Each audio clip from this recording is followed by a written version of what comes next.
হরে কৃষ্ণ। বন্ধুরা, আপনাদের সবাইকে আদর প্রণাম। আমার নাম হরিদাস, ইস্কন মায়াপুরে থাকি। আপনাদের সবাইকে স্বাগত জানাচ্ছি আজকের শ্রীখোল পাঠে। আসুন বন্ধুরা, আপনারা বহুবার ভিডিওতে কমেন্ট করে আমাকে ফোন করে একটাই প্রশ্ন জিজ্ঞাসা করছেন, স্যার আপনার ভিডিও দেখে আমার খুব ভালো লেগেছে, তাই বাজারে গিয়ে একটা মৃদঙ্গ কিনে নিয়ে এসেছি, শিখব, কিন্তু বুঝতে পারছি না প্রথম দিন কি বাজাবো। স্যার বাড়িতে মৃদঙ্গ আছে, বাবা বাজাতো, কিন্তু আমি শিখিনি। আজকে সিদ্ধান্ত করলাম আপনার ভিডিও দেখে আপনি আমার গুরু, সেই জন্য আমি শিখতে চাই, কিন্তু বুঝতে পারছি না প্রথম দিন কি বাজাবো। স্যার আমি আগে একটু একটু বাজাইতাম, সব ভুলে গেছি। আপনাকে দেখে গুরু গুরু ভাব হলো, আপনি আমার গুরু। আপনি বলুন প্রথম দিন আমি শিখতে চাই, প্রথম দিন শ্রীখোলে কি বাজাবো। তাহলে আপনার মনে হয় এইরকম প্রশ্ন হয়, আপনি খুশি হয়, আনন্দে মগ্ন হয়, ইচ্ছা করলেন না আর কতদিন মহাপ্রভু তার সংকীর্তন মণ্ডলীতে আমি একজন ভক্ত হব, দাস হব, কীর্তনিয়া হব, তাহলে আমাকে বাজনা শিখতে হবে। প্রথম দিন কি বাজাবো? তো আমি তাদেরকে বলি গুরু ধরে শিখো। তারা বলে আপনি তো আমাদের গুরু। তাহলে আমি বলি ঠিক আছে, আপনি অনলাইন ক্লাসে যুক্ত হন। তারা জিজ্ঞাসা করে কি করতে হবে, আমি বললাম গুরু দক্ষিণা দিতে হবে। আর যেই টাকা পয়সা ব্যাপার, আর কোনো ফোন কাটা হয়ে যাচ্ছে। তাহলে বন্ধু, টাকা পয়সা দিয়ে গুরুকে শিখতে হয়। যদি আপনি টাকা পয়সা খরচা করবেন না, এইরকম একটা মনোবৃত্তি, কিন্তু ফ্রিতে শিখবেন, তাহলে শিক্ষা হবে। কেন হবে না? আমি আছি, আপনাদেরকে শিক্ষা দিব। তাহলে ধৈর্যপূর্বক ভিডিওটি শেষ পর্যন্ত দেখুন, ভুলে যাবেন না। কৃপা করে চ্যানেলটি সাবস্ক্রাইব করে দিবেন। আজকের বিষয়বস্তু কি? প্রথম দিন শ্রীখোল পাঠ শিক্ষা, কি কি বাজাবো। তাহলে বন্ধু, কি বাজাইতে হয়? হস্ত সাধনা। তাহলে বন্ধু ইউটিউবে সার্চ করবেন। কি সার্চ করবেন? প্রথমে কি লিখে সার্চ করবেন? স্ক্রিনতে দেখতে পাচ্ছেন, ক্রেজি হরিদাস মৃদঙ্গ লেসন 1। যখন 1 হয়ে যাবে 2, আর 2 হয়ে যাবে 3, এইরকম করে ধীরে ধীরে ভিডিও দেখে শিখবেন। তবে আজকের ভিডিওতে আপনাদেরকে বিশেষ জ্ঞান দিব, কি হস্ত সাধনা কেমন করে অভ্যাস করলে আপনি অল্প দিনে কি হবে, মৃদঙ্গ বাজনা শিখে যাবেন। তারপরে কি হবে, গানেতে বাজাবেন। আচ্ছা, হ্যাঁ, তাহলে বন্ধু আজকে আপনাদেরকে একটি হস্ত সাধনা মন্ত্র আপনাদেরকে দিচ্ছি, আবার বলে দিব এই হস্ত সাধনা বাড়িতে বসে কেমন করে প্র্যাকটিস করলে খুব তাড়াতাড়ি আপনি মৃদঙ্গ বাজনা শিখে যাবেন, গানেতে বাজাবেন। মন্ত্রটি লেখা আসছে, কি লেখা আছে পড়ুন। ধা তেরে খেটা তাকো, তার উল্টো দ্বিতীয় লাইন লেখা আছে, তাকো তেরে খেটা ধা। ধা তেরে খেটা তাকো, এটা উল্টো করে দেবেন, তাকো তেরে খেটা ধা। আসুন প্রথমে মন্ত্র শিখি। ধ্যান পূর্বক দেখুন এই মন্ত্রটি কেমন করে শিখতে হয়। প্রথমে ধা, একটা আঙ্গুলি মাঝখানে উড়িয়ে হালকা করে ধা একসাথে বাজাবেন। কি বললাম? একটা আঙ্গুলি মাঝখানে উড়িয়ে ধা একসাথে বাজাবেন, ধা। ইয়ার পরে তেরে খেটা, তিনটে আঙ্গুলি মাঝখানে চেপে বাজাবেন, তে, এরকম চেপে বাজাবেন, তে। তারপরে একটা আঙ্গুলি মাঝখানে চেপে, রে। তাহলে তে রে। তারপরে খে, আর তারপরে টা, তিনটে আঙ্গুলি মাঝখানে চেপে, টা হলো। আমরা কতটুক শিখলাম? ধা, তে, রে, খে, টা।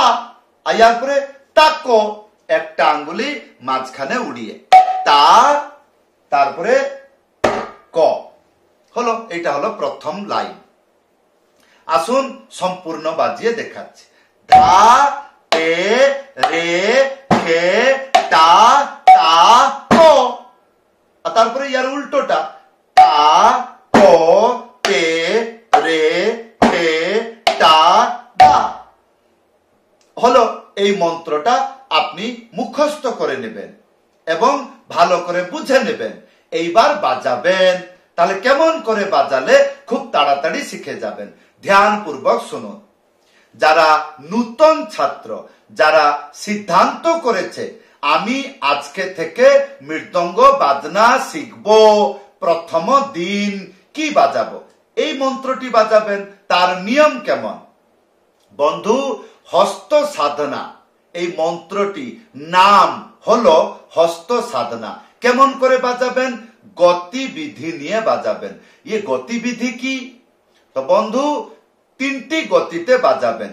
তার নাম ধীর গতি, মধ্যম গতি, দ্রুত গতি। প্রত্যেকটি হস্ত সাধনাকে ধীর গতি, মধ্যম গতি এবং দ্রুত গতিতে বাজিয়ে বাড়িতে অভ্যাস করলে তাকে বলে হস্ত সাধনা। এইবার প্রশ্ন হবে, স্যার ঠিক আছে, আমি এই মন্ত্র ধীর গতি বাজাইলাম, যেমন আমার বুদ্ধি তেমন আমি শুরু করে দিলাম। এইবার আমি জানবো কি করে যে দ্বিতীয় গতি কেমন করে বাজাইতে হয় বা মধ্যম গতি কেমন বাজাইতে হয়? তাহলে বন্ধু, প্রথম গতি যেমন ভাবে আপনি বাজাচ্ছেন তার ডবল পাওয়ার বাজাবেন, তার ডবল গতি বাজাবেন। তাহলে কি হবে?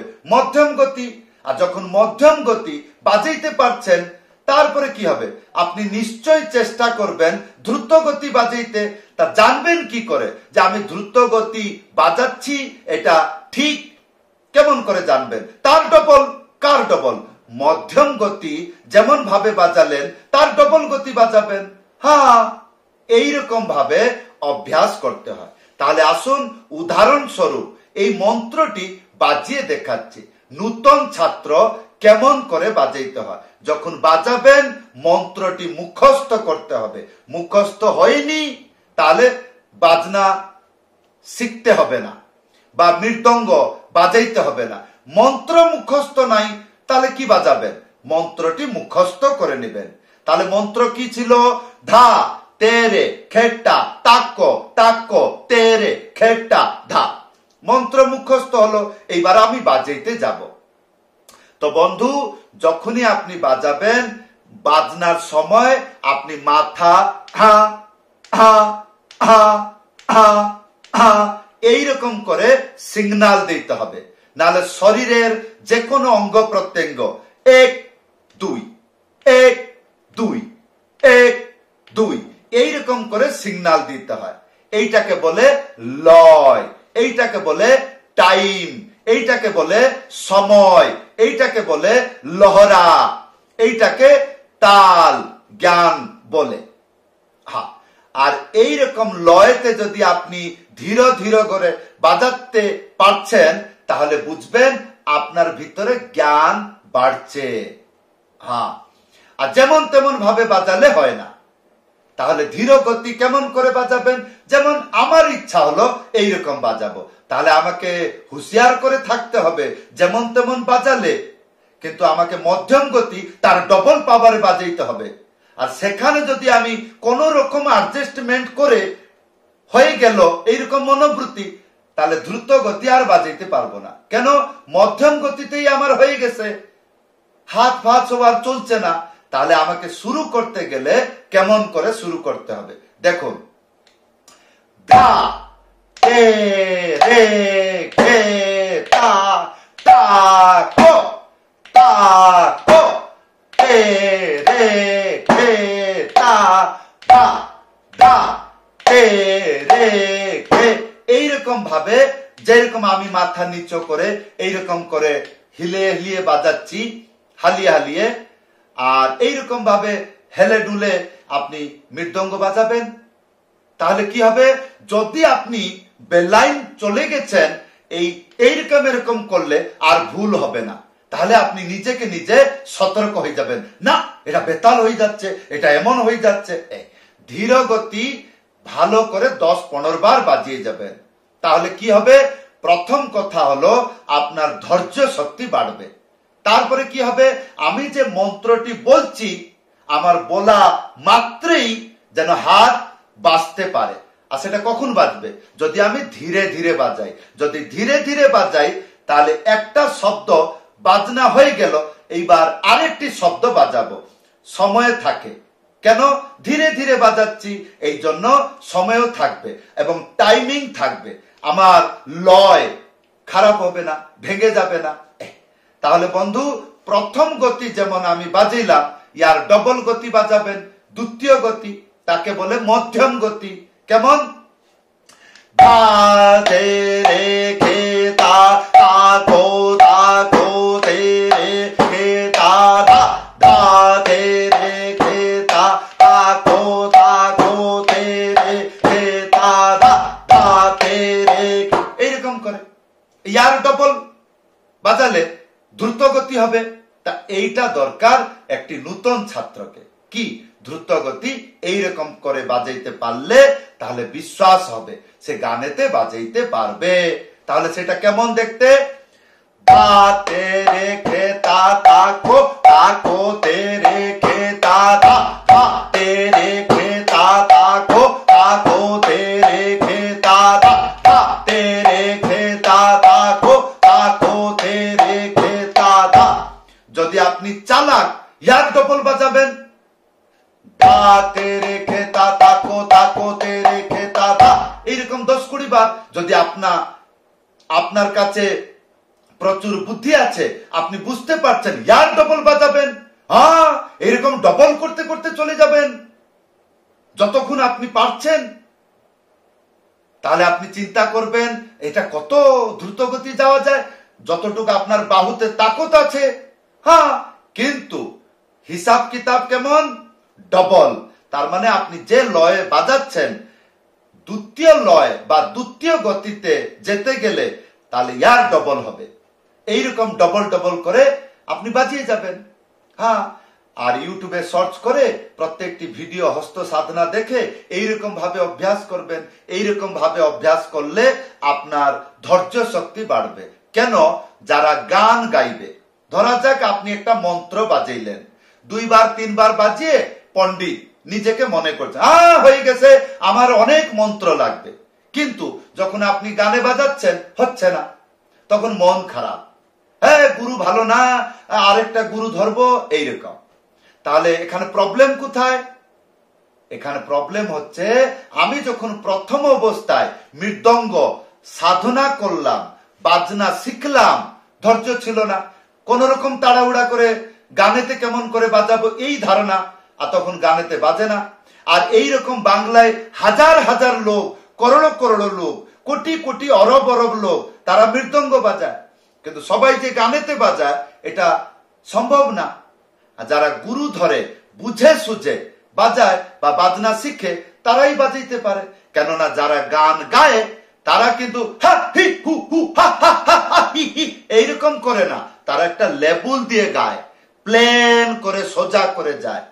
আর আপনি যদি একটা লয় বা একটা ধরো ধীর গতি আপনি বাজাচ্ছেন, ধীর গতি কত সময় ধরে আপনি বাজাইতে পারছেন, নিজেকে নিজে পরীক্ষা করবেন।